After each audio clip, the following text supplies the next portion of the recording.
आज तक किसी को सुना नहीं होगा कि हाँ मैं डाइटिंग पे हूँ और मैंने 4 दिन या 5 दिन या एक महीने से ज्यादा कर पाई। वो अल्टीमेटली क्रैश हो जाता है, क्योंकि आपको इतनी ज्यादा क्रेविंग होती है फूड के लिए, you can not avoid it. तो बॉडी को आपको बेसिकली डाइटिंग का ये मतलब होता है कि आप कम मत खाओ, आप ज्यादा खाओ और सही खाओ। मतलब eat more and eat right.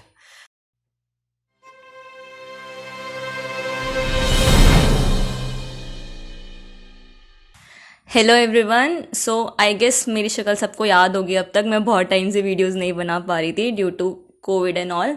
So I am back. प्रतीक्षा है। So today we have Sneh ma'am with us. She is a nutritionist और you can say dietitian. And today we will ask all the questions regarding जो भी लोग doubts लेकर आते हैं, जैसे कि कॉमन डाउट्स क्या होते हैं जब when they consult a nutritionist. So hello ma'am पहले। Hello hello. तो ma'am I want to ask you, जैसे कि आपने पहले मतलब हम इससे पहले नहीं मिले हैं, ठीक है। तो आपने मतलब इस चीज़ के बारे में कैसे सोचा, फैमिली को कैसे कन्विंस करा? जैसे कि आजकल की डेट में everyone want to be engineer और डॉक्टर, ये सब परस्यू करना चाहते हैं लोग। तो ऐसे मतलब डिफरेंट फील्ड कैसे आई आपके दिमाग में, और पेरेंट्स को कैसे कन्विंस करा, और इन अ वर्ड आपकी जर्नी क्या रही अब तक? अच्छा, तो मेरा ऐसा कुछ खास पेरेंट्स को मतलब मुझे मनाना नहीं पड़ा बेसिकली, क्योंकि वो ऑलरेडी बहुत सपोर्टिव थे कि हमारे बच्चे जो करना चाहें वो कर सकते हैं। अगर मैं पेंटर बनना चाहूँ तो मैं वो भी बन सकती थी, मैं हाउसवाइफ बनना चाहूँ तो मैं वो भी बन सकती थी, और अगर मैं कुछ बहुत ही ऐसे इंजीनियर डॉक्टर बनना चाहूँ तो उसके लिए भी वो बहुत सपोर्टिव थे। तो मुझे ऐसे उनको ऐसे कन्विंस करने की ज़रूरत नहीं पड़ी। और हाँ, ये फील्ड मेरे दिमाग में ऐसे आया था कि मुझे लगा था कि इसमें कम पढ़ना होता है। तो इसलिए मैंने इस फील्ड को ऑप्ट किया था इनिशियली कि मुझे कम पढ़ना होगा, बट जब मैंने पढ़ना शुरू किया तब पता चला कि नहीं, एक्चुअली इसमें बहुत कुछ पढ़ना है। और जब पढ़ाई शुरू हुई तो अच्छा लगने लग गया, पढ़ना भी अच्छा लगने लग गया। और फिर वही धीरे धीरे हम ऐसे आगे न्यूट्रिशनिस्ट का कोर्स कंप्लीट किया, ग्रेजुएशन, मास्टर्स, फिर इसी में जॉब। इंटरेस्टिंग है। ओके। मैम मतलब इस अगर कोई बंदा ये कोर्स करता है तो क्या डिग्री होती है इस चीज़ के लिए? कैसे मतलब एक सक्सेसफुल एक होते हैं ना जॉब लेके बैठ जाए, ताकि घर वाले को भी टेंशन ना रहे कि हमारा बच्चा थोड़ा बहुत सेटल्ड है, तो उस चीज़ को लेके क्या करना पड़ता है? ओके, तो अगर कोई ये कोर्स करना चाहे तो उसके लिए फूड एंड न्यूट्रिशन में ग्रेजुएशन कर सकता है। बहुत सारे कॉलेजेस हैं। मैंने जहाँ से किया है, वनस्थली यूनिवर्सिटी से किया ग्रेजुएशन, फिर दिल्ली यूनिवर्सिटी से किया है मैंने मास्टर्स। तो फूड एंड न्यूट्रिशन को लेके कोर्सेज हैं। इनफैक्ट इग्नू में भी अगर अगर कोई है कि उन्होंने ऑलरेडी ग्रेजुएशन या मास्टर्स कर लिया है या फिर इसको बाद में परस्यू करना चाहते हैं, तो बहुत सारे डिप्लोमा कोर्सेज भी होते हैं। इग्नू से भी होते हैं, इनफैक्ट डीयू में भी है, आफ्टर ग्रेजुएशन के लिए डिप्लोमा कोर्सेज भी हैं। तो वो ऑप्ट करके न्यूट्रिशनिस्ट बन सकते हैं। Okay, so let's move towards मतलब जो नॉर्मल जो प्रॉब्लम्स लोग फेस करते हैं रिगार्डिंग न्यूट्रिशन। तो आपके अकॉर्डिंग एक बैलेंस डाइट क्या होती है? मतलब हम लोग जो हमें पसंद होता है हम वो लोग खा लेते हैं, उसके बाद थोड़े बहुत साइड इफ़ेक्ट्स देखने को मिलते हैं, कुछ हेल्थ कॉन्सिक्वेंसेज हो जाती है। तो अगर एक पर्सन को फिजिकली मेंटली हर तरीके से फिट रहना है तो एक बैलेंस डाइट क्या क्या चीज़ कंसिस्ट करनी चाहिए? तो अभी देखो, बहुत भाग दौड़ वाली लाइफ चलती है, ठीक है। सुबह अगर किसी को ऑफिस जाना होता है या कॉलेज जाना होता है या स्कूल भी जाना होता है, तो इतना टाइम नहीं होता कि बच्चों को खिला सकें, या फिर वो बच्चे खुद भी नहीं खाना चाहते, तो ब्रेकफास्ट तो ऑलवेज मिस होता है ऑलमोस्ट। या अगर खाते भी तो 11-12 बज जाते हैं। तो सबसे पहला जो बैलेंस डाइट की वो बात कर रहे हैं, उसमें थोड़े थोड़े अगर मॉडिफिकेशंस कर दें, तो अगर हम थोड़े थोड़े मॉडिफिकेशंस कर दें तो मतलब आराम से हम बैलेंस डाइट फॉलो कर सकते हैं। तो इसके लिए सबसे पहली चीज आती है स्मॉल एंड फ्रीक्वेंट मील लो, ठीक है। जैसे हम होता है हम दिन भर कुछ नहीं खाए, लंच में हम एक बार बहुत सारा खा लिए, तो वो अनहेल्दी होता है। तो हम क्या कर सकते हैं, हम ब्रेकफास्ट कर सकते हैं, ब्रेकफास्ट और लंच के बीच में एक फ्रूट ले सकते हैं, जो बहुत ही ईजी है। ऐसा नहीं है कि आपको ब्रेकफास्ट में कुछ बनाना ही है। आप सुबह मतलब कर्ड के साथ कोई सीरियल ले लो, या मिल्क के साथ सीरियल्स ले लो, या फिर आप अगर आप बनाना चाहते हैं, बहुत सारी चीज़ें बनती भी है, जैसे उपमा हो गया, पोहा हो गया, जो बहुत जल्दी भी बन जाता है, तो वो सारी चीज़ें आप ले सकते हैं, या फिर मिल्क शेक्स ले सकते हैं।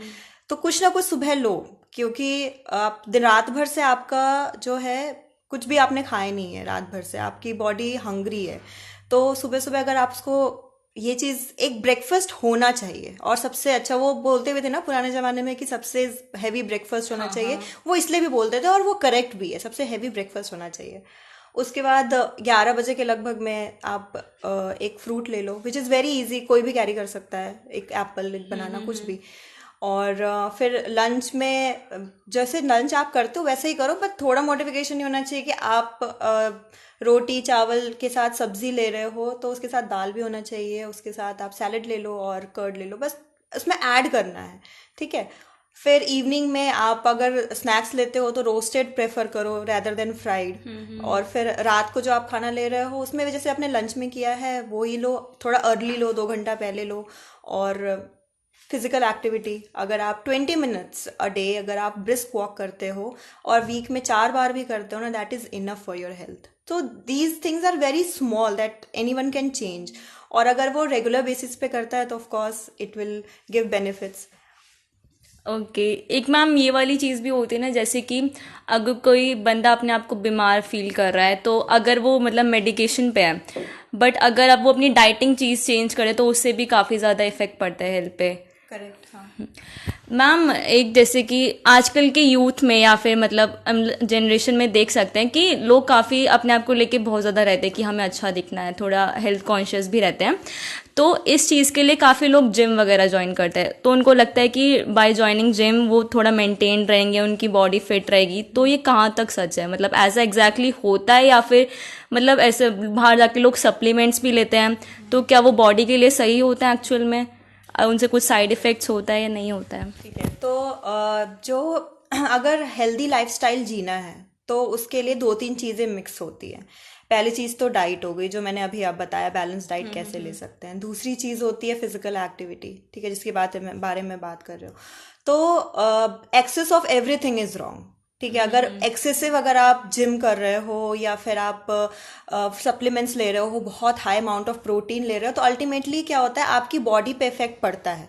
क्योंकि ऑफ कोर्स बॉडी इतनी यूज टू नहीं है कि इतना ज़्यादा वो हाई लेवल का एक्सरसाइज कर सके, जॉइंट्स में इशू हो जाते हैं इन लॉन्ग रन। इनिशियली तो उनकी बॉडी बन जाती है, लेकिन वो भी हंड्रेड्स ऑफ केजी के होते हैं, उनके हंड्रेड्स ऑफ केजी के मसल्स होते हैं। तो ऑफ कोर्स इसका असर पड़ता है, बोन्स पे भी पड़ता है। और उस चीज़ को बैलेंस करने के लिए वो लोग बहुत सारे सप्लीमेंट्स भी लेते हैं, जो इन लॉन्ग रन इसलिए भी इफेक्ट खराब होता है इनका, क्योंकि उस पर किडनी पे अफेक्ट पड़ता है। क्योंकि आपकी बॉडी एक सर्टेन अमाउंट ऑफ प्रोटीन लेने के लिए बनी हुई है, लेकिन आप उससे ज़्यादा प्रोटीन लेते हैं तो किडनी और लिवर को उसको न्यूट्रीफाई करने में, उसको जो भी टॉक्सिन्स बनते हैं हमारी बॉडी में उसको बाहर निकालने में एक्स्ट्रा काम करना पड़ता है। तो ये सारी चीज़ें in long run of course healthy नहीं है। बट हाँ, अगर एक प्रॉपर वे में किया जाए और एक सर्टेन अमाउंट में अगर आप सप्लीमेंट ले भी रहे हैं, जैसे वे प्रोटीन ले रहे हैं, BCAA लेते हैं लोग, या फिर क्रेटिनिन लेते हैं, तो ये सारी चीज़ें आप ले सकते हैं, बट एक सर्टेन अमाउंट में लीजिए। और जितना आप एक्सरसाइज कर रहे हैं उसके अकॉर्डिंग लीजिए। ऐसा नहीं है कि आप 2 घंटे का एक्सरसाइज कर रहे हैं और आप ऐसा ले रहे हैं कि आप 4 घंटे का कर रहे हैं, आप बहुत ज़्यादा अमाउंट ले रहे हैं। अगर आप डाइट से भी करना चाहें तो it is very easy to fulfil protein requirement from the diet. क्योंकि अगर आप नॉन वेजिटेरियन है तो आपके पास चिकन है, मीट है और फिश है, ये सब एग्स हैं, तो ये ले सकते हैं। साथ में आप दालें हैं, जो नॉन वेजिटेरियन नहीं है, वेजिटेरियंस हैं, उनके लिए दालें हैं इतनी सारी, और पनीर है, मिल्क है। तो ये सब अगर वो प्रॉपर वे में लेते हैं तो उनकी रिक्वायरमेंट ईजिली पूरी हो जाएगी, उनको ज़रूरत नहीं है सप्लीमेंट्स लेने की। Ma'am my next question would be, जैसे कि लोग होते हैं वो काफ़ी ज़्यादा कंसर्न रहते हैं पहले तो अपने आप को लेके कि मैं कैसा दिख रही हूँ, क्या है क्या नहीं है। तो हेल्थ तो उस चीज़ में ऑब्वियसली मेजर है। तो कुछ कुछ लोग जैसे होते हैं ना, कुछ थोड़े हैवी वेट होते हैं, तो उनको लगता है कि यार मैं 1-2 दिन खाना स्किप कर दूंगी तो थोड़ा बहुत मेरी हेल्थ पे इफेक्ट पड़ेगा और थोड़ा मतलब पतला हो जाऊंगा, पतली हो जाऊंगी। तो एक तरीके से ये मिसकंसेप्शन की तरह डील करता है कि लोगों को लगता है कि इसे डाइटिंग कहते हैं। तो मतलब इस चीज़ को कैसे, पहले तो हम कैसे रिमूव कर सकते हैं और एक्चुअल में डाइटिंग क्या होती है? That's the question. तो एक्चुअली ये बहुत बड़ा कंसेप्शन है कि डाइटिंग मतलब खाना कम कर दो, खाना छोड़ दो, और खाना छोड़ने की वजह से आपका वेट लॉस हो जाएगा। ये लोगों को लगता है ऐसा होता है, बट एक्चुअली जो इसके पीछे मैकेनिज्म है मैं थोड़ा सा एक्सप्लेन ज़रूर करूँगी। सॉरी। क्योंकि एक्सप्लेन करूंगी तब उनको पता चलेगा कि एक्चुअल में क्या डिफरेंस है, ठीक है। तो जब हम डाइटिंग करते हैं, ठीक है, और उसके बाद हमारी बॉडी में क्या चेंजेस होते हैं कि हमारी बॉडी एक स्टार्वेशन मोड में चली जाती है, क्योंकि हमारी बॉडी खाना नहीं मिल रहा उसको। तो हमारी बॉडी ना, जितना हम समझते हैं उससे ज़्यादा चालाक होती है बेसिकली। तो अब वो बॉडी क्या करती है, उनको लगता है खाना तो मिल नहीं रहा है, तो उसको कंजर्व करने लगती है। और अल्टीमेटली क्या होता है कि हम फैट, और हमें डलनेस क्यों फील होता है, हमें लेजीनेस क्यों फील होता है, क्योंकि उसको लगता है कि हम कम काम करेंगे तो हमारी एनर्जी बचेगी, और हम एनर्जी बचा सकते हैं बॉडी के लिए। तो अल्टीमेटली क्या होता है, हमारा मेटाबॉलिज्म डाउन हो जाता है। और जब मेटाबॉलिज्म डाउन होता है तो ऑफ कोर्स फैट लॉस या वेट लॉस तो होता नहीं। अल्टीमेटली क्या होता है, बॉडी फैट की जगह मसल्स यूज करती है एनर्जी बनाने के लिए। तो फर्दर हमारा क्या होता है, मसल लूज होता है। और आज तक किसी को सुना नहीं होगा कि हाँ मैं डाइटिंग पे हूँ और मैंने 4 दिन या 5 दिन या 1 महीने से ज्यादा कर पाई। वो अल्टीमेटली क्रैश हो जाता है, क्योंकि आपको इतनी ज्यादा क्रेविंग होती है फूड के लिए, you can not avoid it. तो बॉडी को आपको बेसिकली डाइटिंग का ये मतलब होता है कि आप कम मत खाओ, आप ज्यादा खाओ और सही खाओ। मतलब eat more and eat right. तो इसका क्या मतलब है कि आप सिंपल शुगर जिसमें होते हैं या फिर बहुत ज़्यादा मीठा जो होता है वो मत खाइए। उसकी जगह आप फ्रूट्स खा सकते हैं, नट्स खा सकते हैं, ठीक है। आपको अपनी लाइफस्टाइल को थोड़ा चेंज करना होगा। डाइटिंग का ये मतलब है कि आप स्मॉल एंड फ्रीक्वेंट मील खाएं सबसे पहले। उसके बाद आप फ्रूट्स एंड वेजिटेबल्स ऐड कीजिए अपनी डाइट में। जो सिंपल कार्ब्स है, मैदा है या फिर बाहर का ब्रेड है, वाइट ब्रेड्स हैं, वो सब अवॉइड करके आप मल्टीग्रेन के लिए मल्टीग्रेन खा सकते हैं। या फिर आप जिसमें भी ज़्यादा फाइबर है बेसिकली, आप वो वाला चीज़ खाइए। तो उससे क्या होगा कि आपको कोई डेफिशिएंसीज भी नहीं होंगी कि हमने डाइट 2 दिन नहीं खाया तो मेरे अंदर माइक्रो न्यूट्रिएंट डेफिशिएंसीज हो गई। आप एक्टिव भी फील करेंगे, क्योंकि आपकी बॉडी को लगेगा कि अरे ये बंदा तो हर 2 घंटे पे खा रहा है, मेरी बॉडी में तो कमी ही नहीं है, कोई एनर्जी की कमी ही नहीं है। तो वो दिन भर एक्टिव भी रहेगा, मेटाबॉलिज्म भी हायर रहेगा, क्योंकि ऑफकोर्स आप जब डाइजेस्ट कर रहे होते हो तो मेटाबॉलिज्म आपका हाई साइड पे होता है। तो इससे आपका वेट लॉस होगा। लेकिन वेट लॉस करने में लोग क्या करते हैं, डाइटिंग करते हैं और घर पे, क्योंकि लेजी फील होता है तो वो घर पे बैठते हैं।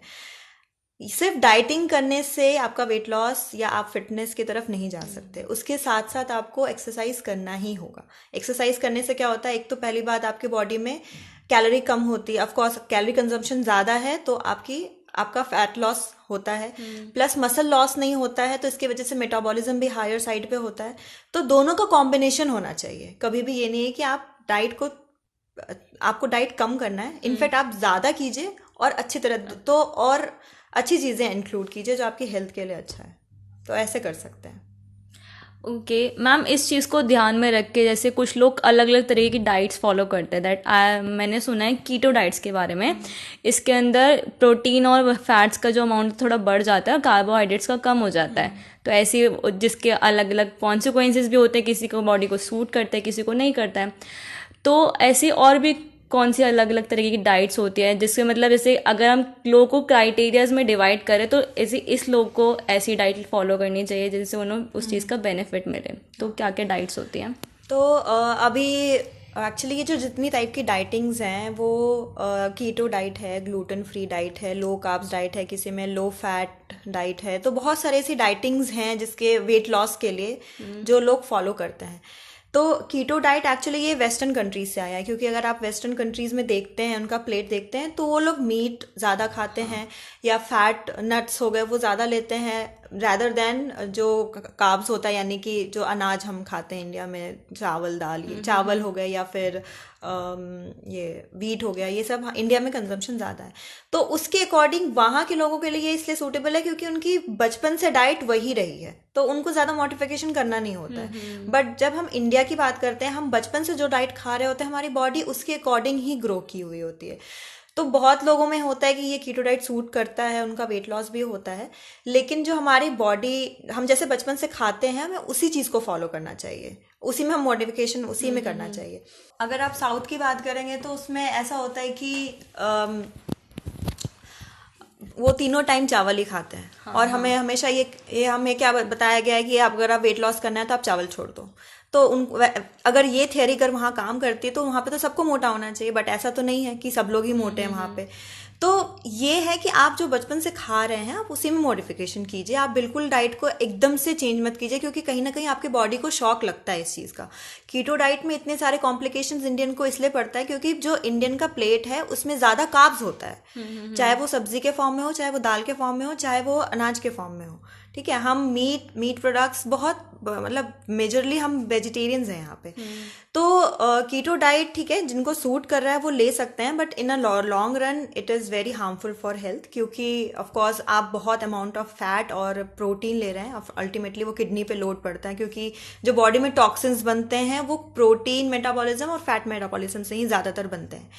दूसरी चीज़ है कि और भी तरह की जो डाइट्स होती हैं, जैसे ग्लूटेन फ्री डाइट है कि आप गेहूं मत खाओ और जो ग्लूटेन मत खाओ और आपको वेट लॉस होगा, बट ऐसा कोई साइंटिफिकली ये प्रूवन नहीं है कि ऐसा होता ही है। ठीक है, कि कुछ लोगों पे हो सकता है इसका असर हो, क्योंकि वो एक बॉडी पे शॉक होता है कि पहले ये चीज़ें खा रहा था अब नहीं खा रहा है, तो वो थोड़ा सा जो चेंज होता है इस वजह से हो सकता है उनका वेट लॉस हो, लेकिन ऐसा कोई साइंटिफिकली ऐसा कोई एविडेंस नहीं है कि ऐसा वेट लॉस होता है। फिर इंटरमिटेंट फास्टिंग आजकल बहुत लोग कर रहे हैं। तो इंटरमिटेंट फास्टिंग तो हमारे मतलब अगर वेदास में बोले, अगर शास्त्रों में बोले, तो उसमें भी बोला गया करने के लिए कि एकादशी करो, दिन भर मत खाओ, रात को एक टाइम खाओ। ठीक है, तो this is more like that. तो इंडियन कल्चर में फास्टिंग का ऑलरेडी बहुत इम्पोर्टेंस दिया गया है कि नवरात्रे हैं। नवरात्रे क्यों करते थे, मतलब 2 साल में 2 बार नवरात्रे आ रहे हैं ऑलमोस्ट 6 महीने के गैप पे, ऐसा क्यों सेट किया गया? इसलिए किया गया कि आप उस टाइम पे आप अनाज नहीं खाएंगे, उस टाइम आप कोई ऐसे प्रोटीन रिच चीज़ें नहीं खाएंगे ज़्यादा, जैसे दालें नहीं खाते हैं, और ना ही आप इतना फैट खाएंगे। तो इससे क्या होगा, या अगर आप फैट खा भी रहे हैं तो आप घी लेते हैं उसमें, क्योंकि घी में एक आयुर्वेदिक तरीके से अगर बोला जाए तो वो हेल्दी होता है हमारे लिए। तो इससे क्या होता है, हमारी बॉडी डिटॉक्स होती है।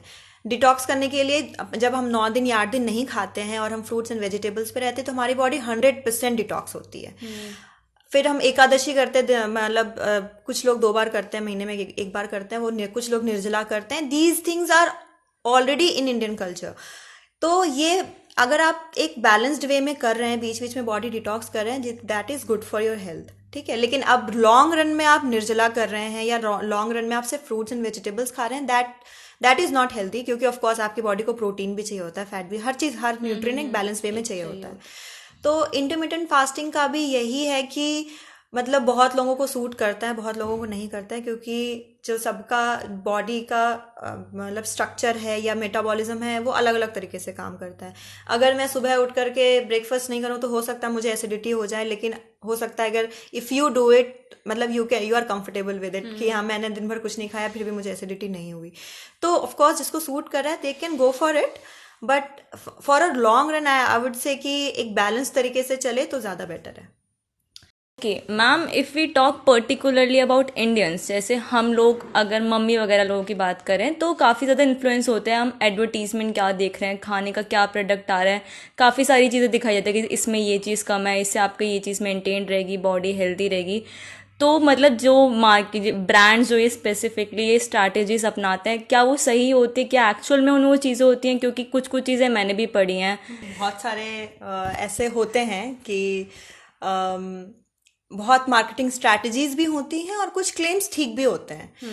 अब जैसे कि ऑयल्स में होता है ज़ीरो कोलेस्ट्रॉल, तो ऑफ कोर्स अगर 2 शेल्फ में 2 प्रोडक्ट रखा हुआ है और दोनों सोयाबीन ऑयल है, एक में लिखा हुआ है ज़ीरो कोलेस्ट्रॉल और दूसरे में नहीं लिखा हुआ है, तो ऑफ कोर्स जो भी जनरल पॉपुलेशन होगा वो ज़ीरो कोलेस्ट्रॉल वाला उठाएगी, ना कि जिसमें नहीं लिखा हुआ है। ठीक है, बट ज़ीरो कोलेस्ट्रॉल के पीछे का रीज़न क्या है कि जो कोलेस्ट्रॉल है वो प्लांट सोर्सेज में होता ही नहीं है।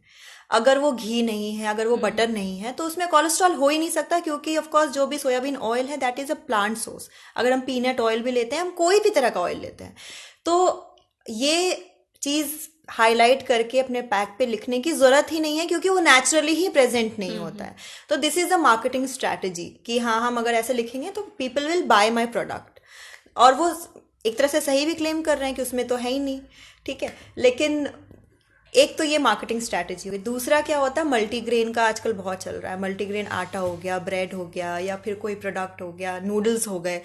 तो इसका क्या है, बिस्किट्स में भी बहुत सारे मल्टीग्रेन बिस्किट्स हैं, लेकिन इफ़ यू विल कंपेयर जो नॉर्मल बिस्किट्स हैं विद मल्टीग्रेन, जो फैट कंटेंट है वो मल्टीग्रेन में कहीं ज़्यादा हाई होता है, क्योंकि ऑफ कोर्स मल्टीग्रेन मिलाया गया है तो उसमें टेस्ट के लिए, क्योंकि ऑफ कोर्स मैं या कोई भी प्रोडक्ट तभी खरीदेगा जब टेस्ट भी अच्छा हो, तो टेस्ट के लिए क्या करते हैं वो उतना ही ज़्यादा शुगर मिलाते हैं, उतनी ही ज़्यादा फैट मिलाते हैं, और अल्टीमेटली वो जो नॉर्मल वाला बिस्किट है उससे ज़्यादा अनहेल्दी वो हो जाता है। बट वो एक तरह का मार्केटिंग स्ट्रैटेजी हो गया कि हाँ ये मल्टीग्रेन है।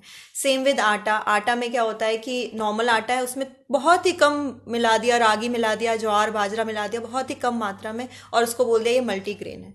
लेकिन एक्चुअल में आपने कितना मिलाया है वो कोई नहीं देखता पैक पे पीछे जाके कि 1% मिलाया है 100 ग्राम में या 2% मिलाया है।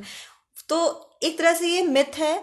और अगर अगर आप लेबल नहीं पढ़ के ले रहे हैं किसी प्रोडक्ट को, अगर आप सिर्फ उसके क्लेम्स पे जा रहे हैं तो जनता बेवकूफ़ बनती है। ठीक है।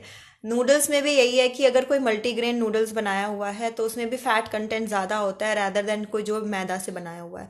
तो आप कोई भी प्रोडक्ट हेल्दी समझ के अगर खरीद रहे हैं तो उसका पीछे जो इंग्रेडिएंट लिस्ट है या फिर जो उसमें कौन कौन सी तरह की चीज़ें मिलाई गई हुई हैं वो सारी चीज़ें ज़रूर देखिए। साथ में साथ आप ये भी देखिए कि कितना फैट है।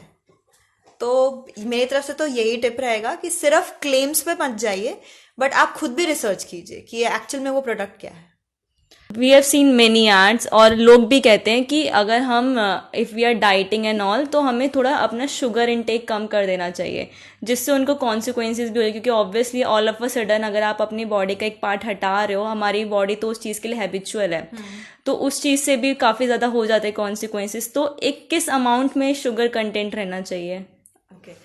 तो बेसिकली वेट लॉस के लिए लोग कार्ब्स कट डाउन कर देते हैं। ठीक है। लेकिन जो कार्ब्स है वो आपके जो फैट को मेटाबोलाइज कराने में यानी बर्न करने में कार्बोहाइड्रेट का भी बहुत रोल होगा, क्योंकि बॉडी में अगर आप कोई लकड़ी जला रहे हैं तो उसके लिए चिंगारी चाहिए होती है ना।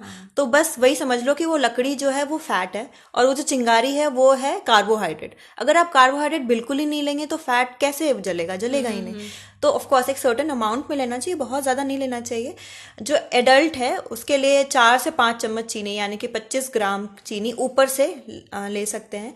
और साथ में साथ जो कार्बोहाइड्रेट के सोर्स हैं वो कॉम्प्लेक्स कार्बोहाइड्रेट के सोर्सेज रखें रैदर देन रिफाइंड। तो ये एक बैलेंस्ड तरीके से हो जाता है। अगर वेट लॉस पे हैं तो आप शुगर का जो ऊपर से ले रहे हैं इनटेक वो थोड़ा कट डाउन कर सकते हैं, जैसे 2 चम्मच ले लिए, 3 चम्मच दिन भर में चाय या कॉफ़ी में ले लिए, या फिर आप आर्टिफिशियल शुगर जो स्टीविया है बेसिकली वो लीजिए, क्योंकि stevia is a natural source, stevia plant से बनाया जाता है rather than going for any artificial sugar, क्योंकि उसमें एस्पार्टेम होता है जो बॉडी के लिए अच्छा नहीं होता। तो ये सब कुछ कुछ मॉडिफिकेशंस है जो आप कर सकते हैं शुगर अवॉइड। और अगर आप शुगर नहीं भी लेते हैं ऊपर से, अगर आप नहीं खाते हैं तो भी ठीक है, क्योंकि आप इन्हीं कार्बोहाइड्रेट आपके डाइट में बहुत है। आप चावल खा रहे हैं, आप रोटी खा रहे हैं, आप वेजिटेबल्स ले रहे हैं, आप दालें खा रहे हैं, उन सब में कार्बोहाइड्रेट होता ही है। तो अगर आप चीनी नहीं भी खा रहे हैं तो ऐसे ऊपर से चीनी लेने की ज़रूरत नहीं है, बट हाँ टेस्ट के लिए और प्रेफरेंस के लिए आप ले सकते हैं। अगर 3 से 4 चम्मच ले रहे हैं दिन भर में it is enough. Okay ma'am, जैसे हाँ हम टीनेजर्स, नॉट ओनली टीनेजर्स, काफ़ी लोगों को मतलब अपने खाने के साथ चेंजेस करना पसंद होता है, और जंक फूड उसी में एक आता है कि लोगों को काफ़ी स्पाइसी पसंद है, फॉर अ चेंज खाते हैं बाहर का। तो ऑब्वियसली हम उस चीज़ को मिनिमाइज़ करने की कोशिश तो हर कोई करता है, बट अगर एक होता है ना कि मम्मियाँ टोकती हैं, पापा टोकते हैं कि नहीं खाना चाहिए, हमें खुद से ही पता होता है कि ज़्यादा नहीं खाना चाहिए, बट उस चीज़ को हमें एक्चुअल में मैनेज कैसे करना चाहिए? ओके। ये एक्चुअली में बहुत मतलब बहुत जनरल क्वेश्चन है, मतलब बहुत ही अच्छा क्वेश्चन है, क्योंकि मैं डाइटिशियन होने के नाते मैं बोल सकती हूँ ये खाओ ये मत खाओ, लेकिन लोग बोलेंगे व्हाट अबाउट आवर प्रेफरेंसेस, मेरा भी तो टेस्ट है यार, मैं क्यों चेंज कर लूँ?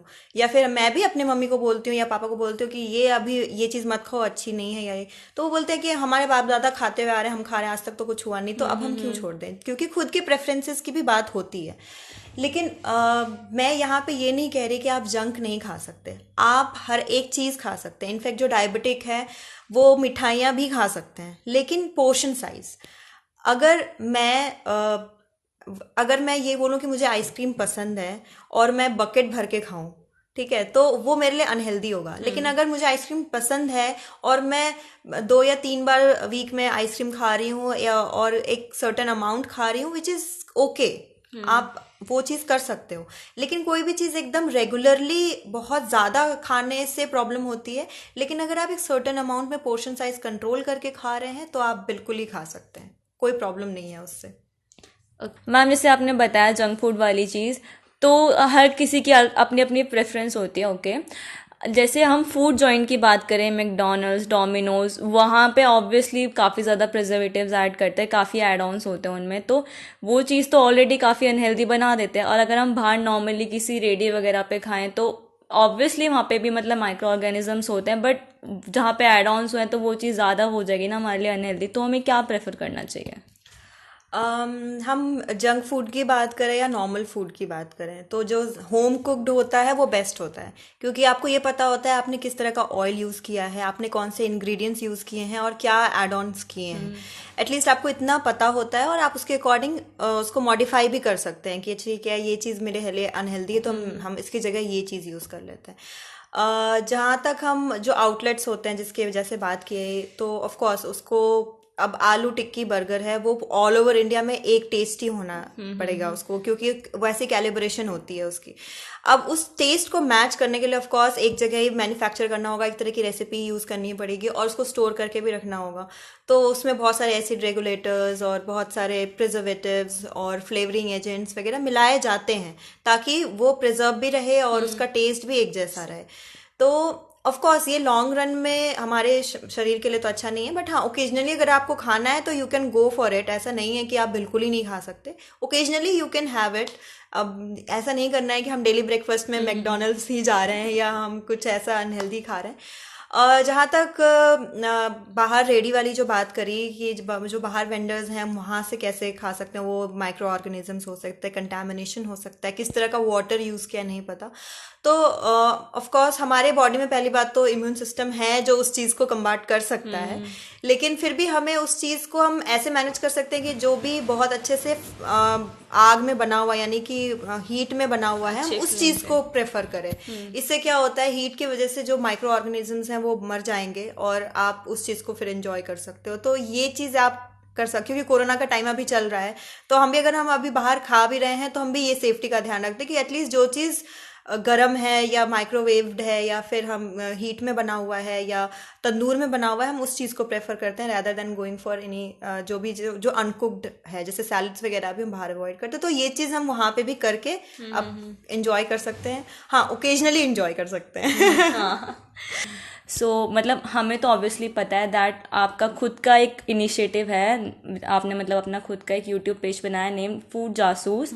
हाँ, तो ये जो मेरा चैनल है फूड जासूस, तो इस विजन को लेकर के मैंने ये चैनल क्रिएट किया है कि हम एक करेक्ट इन्फॉर्मेशन, अनबायस्ड ओपिनियन जो है प्रोडक्ट्स के लिए, या फिर अगर हेल्थ कोई मिथ है, कोई टिप्स है, हेल्दी टिप्स हैं, वो हम दे सके। क्योंकि यूट्यूब पे बहुत सारे इन्फॉर्मेशन हैं, ऑलरेडी बहुत सारे यूट्यूबर्स हैं जो ऑलरेडी इन्फॉर्मेशन दे रहे हैं न्यूट्रिशन के लिए, ऐसे खाइए वैसे खाइए, लेकिन एक्चुअल में कैसे खाना चाहिए, और अगर हम कोई 2 प्रोडक्ट की बात कर रहे हैं, कोई सप्लीमेंट की बात कर रहे हैं, तो एक्चुअल में वो हम लेना चाहिए नहीं लेना चाहिए, उसमें कौन से इंग्रेडिएंट्स हैं, तो उन सब चीज़ों के बारे में बात होगी। तो एक तरह से हम लोगों को अवेयर करना चाहते हैं कि अगर आप कुछ ले रहे हैं तो आप कैसे खरीद सकते हैं, या फिर कैसे खाना चाहिए, या फिर अपने लाइफस्टाइल को कैसे ठीक कर सकते हैं, और क्या क्या ऑप्शंस हो सकते हैं। अगर ठीक करना चाह रहे हैं तो उसके लिए और क्या क्या ऑप्शंस हो सकते हैं। तो बहुत सारे न्यूट्रिशन से रिलेटेड, हेल्थ से रिलेटेड बहुत सारे myths and facts, tips, recipes और मिथ बस्टर्स फॉर, जैसे कि जो भी मार्केटिंग स्ट्रैटेजी है उनके बारे में, तो बहुत सारी चीज़ें, वीडियोस अभी आने वाली हैं उस पर, बल्क में चीज़ें हाँ हाँ। तो ये होगा कि जो भी न्यूट्रिशनिस्ट, मैं क्योंकि आई एम एन एक्सपर्ट, कि मुझे पता है कि कैसे क्या करना चाहिए, कैसे खाना चाहिए, तो ये एक रिलायबल सोर्स भी होगा, क्योंकि जो भी मैं बोल रही हूँ, जो भी मैं करूँगी वहाँ पे, वो साइंटिफिकली जो प्रूवन फैक्ट्स हैं उसी पे मैं बात करूँगी। यस, एंड गाइज फॉर मतलब अगर आपको जानना है, obviously we have Sneha ma'am, she is a very renowned dietitian, तो ऑब्वियसली वहाँ पे जो भी आपको कंटेंट मिलेगा that is 100% right. and her channel name is Food Jasoos. So you can check the link in our description. Thank you, ma'am. Thank you for doing this interview with us. Yes, And also don't forget to like our video, share our video, and subscribe to our page. Thank you.